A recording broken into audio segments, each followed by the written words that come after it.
Hello, Alberto. Thank you so much for being here. We are very happy to have you here. Thanks for inviting me. Would you like to introduce yourself? Who are you and what is your role at your university? I am Alberto Cattaneo. I am professor at SFUVET, the Swiss Federal University for Vocational Education and Training, which is also EAB, HFP, SUFP, as you know. And being a professor there for me means mainly two things. I am in charge of a training course for teacher students dealing with how to integrate technologies effectively in vocational education and in professional education and training. And I also lead a research group on the same topic, I would say, so on investigating under which conditions using technologies can be effective for both teaching and learning processes. Mm-hmm. Your research focuses on extended reality in vocational education. What drives your research or what motivates you to conduct research in this area? I think that to answer this question, a necessary premise is needed. And the premise is the awareness that technology per se makes no miracles, so has no magic power and no automatic effects on learning. However, technologies have some affordances that, under some circumstances, can make them effective for supporting teaching and learning processes. And this is also true for extended reality, which, as you said, at the moment constitutes a big portion of my research activity, of my research interest. And also in this case, we want to test and to investigate which are the conditions that make a XR effective. Mm-hmm. And at the same time, avoiding the risk of overgeneralization, which is always a possible risk. Yeah. Yeah. And can you give us a concrete example of how extended reality can be used in vocational education? Yes, of course. We can have several examples, both from our own lab and from other labs, from colleagues. So, for example, one example that comes to my mind is an example of a project we managed and we led several years ago in collaboration with the PFL. This was about augmented reality with logisticians.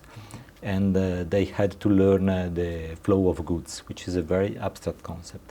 So we gave them tangible shelves, small shelves, and they could arrange them to prepare a storage room and to see the capacity of the storage room. Okay. And this was provided by augmented reality. So this is one example.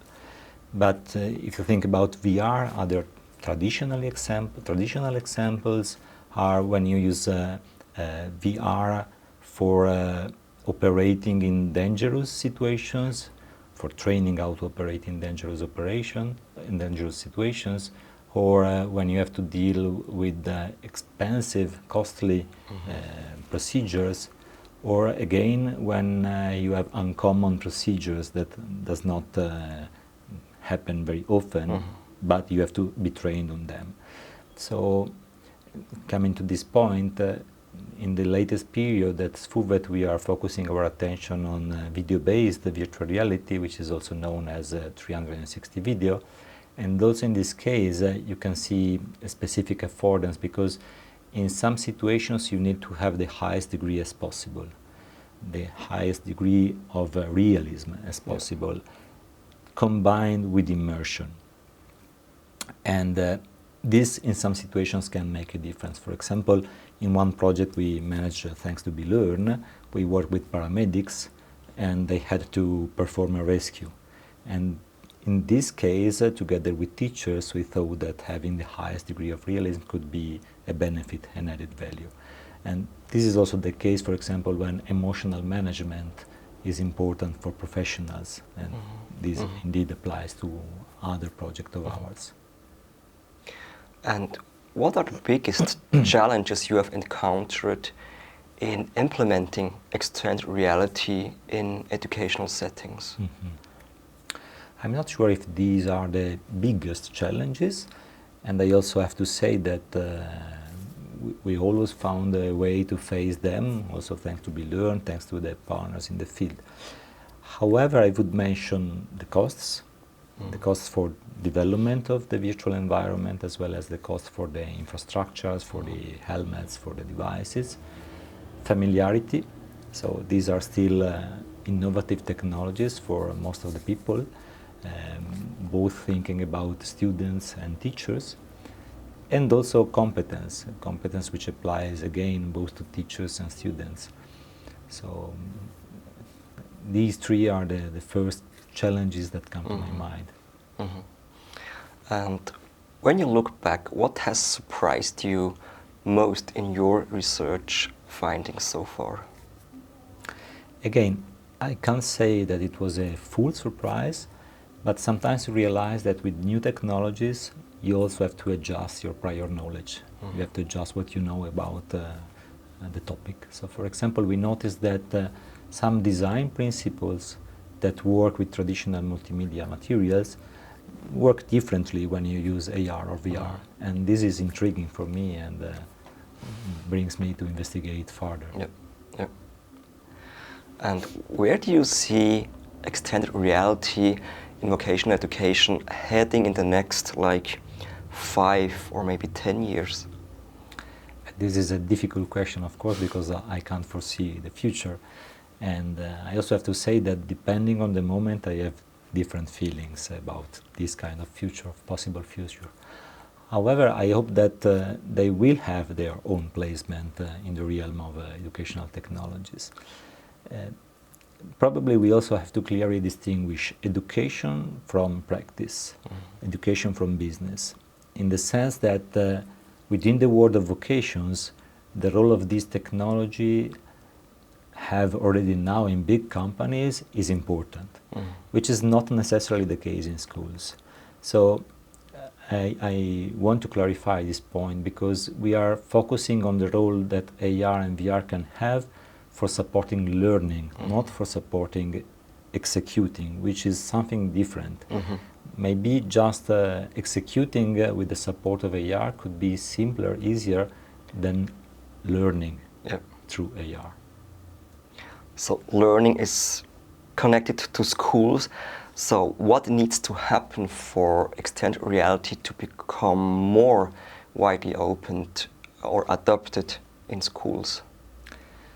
I would say that diffusion is something central, and diffusion relates to what I already mentioned, meaning costs and familiarity. So cost reduction and increase of familiarity could be anticipators of diffusion. Of course, technology is continuously developing, so what we use now could not be what we will use in a couple of years, of course, and this makes the issue even more complex and complicated, but I think that if experiences like BeLearn will continue, we will have bigger chances to disseminate and diffuse these technologies in schools. So do you also think that these are the biggest obstacles preventing research from reaching classrooms? Could be that this constitutes obstacles, of course, as we said. When doing research, I think that it partially depends also on how you pose it. So my experience and my approach in the field has always been the same since more than 20 years, meaning that usually I don't ask teachers to test something I planned in advance. Rather, I identify or I try to identify with them some possible common interests or a common problem, a problem to solve in the field for them, and I start from this. And then we co-design together, we co-design the intervention. And in this way, even if it is oriented to theory, research, even when it is oriented to theory, research has also the flavor of being directly applied or applicable. So practice-oriented and theory-based research can coexist. It's not either one or the other. They can live together. Maybe the first intervention, when you do the first intervention, you need a bit more of structure, a bit more of scaffold in terms of instruments for research. But once research has the results it's looking for, you you can get rid of this scaffold and continue using the technological solution in practice. But with an additional awareness, because research results will provide you this awareness about the pro and contra of technology. Yeah. You mentioned co-designing with educational practice. Is this how you are also working to get your research findings into actual classrooms? Yes, being co-designed since the beginning, it's already within the classrooms. Yeah. And in practice, in the realm of practice. But of course, this is not the only way we can proceed. So I'm lucky because, as I said at the beginning, I am also in charge of a training course for student teachers. They are already in-service teachers, so they can directly test some solutions in the field. So teaching in training courses is another good opportunity, both in basic and in further training, as well as specific events. So we always participate to conferences, to congresses, to practice-oriented or practitioner-oriented events, and this is another way to disseminate our research findings and to involve other people. Yeah. And what are you most excited about in your upcoming research? I am always excited by my research because we always find something that makes us passionate, challenged, and curious about the results. So these are what drives me. At the moment, however, we succeeded, if I have to mention one specific point, we succeeded in integrating a further step, which is what we call multimodal research, which means using physiological measures as a complementary measure independently from the other ones to check the effectiveness of our interventions. So, although I don't think we can use these kind of measures directly in schools, as I said, these measures allow us to have an additional proof about what works and what doesn't work, at least when we have in place the scaffolding I spoke about before, and then we can remove it, of course. Okay. And how has being part of BeLearn benefited you and also your research? I think that being part of a hub and of the related community, as it is BeLearn, is always a benefit. It allows you to meet people, to meet other people than your research team, to discuss with them your idea or to listen to their idea, to generate new ideas together, and finally to be part of an ecosystem made by research, practice, and why not also politics. And this on top of the funding opportunities that the hub provides you. Then it's true that it takes time. Probably we are still in the middle of it. We are continuing building it, but I'm sure it will give it more results than now soon, and it will surely pay off.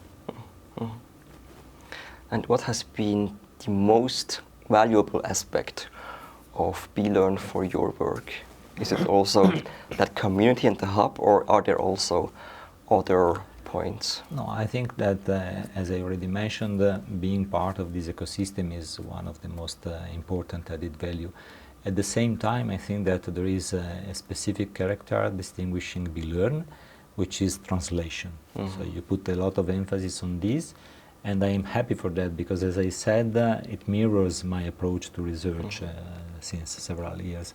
So this is a value, and this allows us not to renounce to high quality and high standard research, and at the same time it doesn't prevent us to aim for impact in practice. As I said, sometimes it makes your life a bit more difficult, but it also gives you a clear vision and a clear direction. Yeah. And if you had to describe BeLearn in 3 words, what would they be? I think I already mentioned at least 2 of the 3. The first is the hub, and whatever it implies in terms of community, relationship, networking, and so on. The second is innovation, and I'm very glad that you can perceive it also from the physical hub where we can stay at BeLearn. And of course, this would have been the first keyword, indeed, translation, as we already commented. And for the last question, one word to describe your experience with BeLearn. Also in this case, it's something we already commented upon. I would say community, because whenever I come to BeLearn, I feel at home. I am always very welcome. I feel among friends, so it's very nice to discuss with colleagues, even when you don't share the same opinion, of course. It's enriching, and thanks for that. Happy to hear that. Thank you so much, Alberto. Thanks for inviting me once again.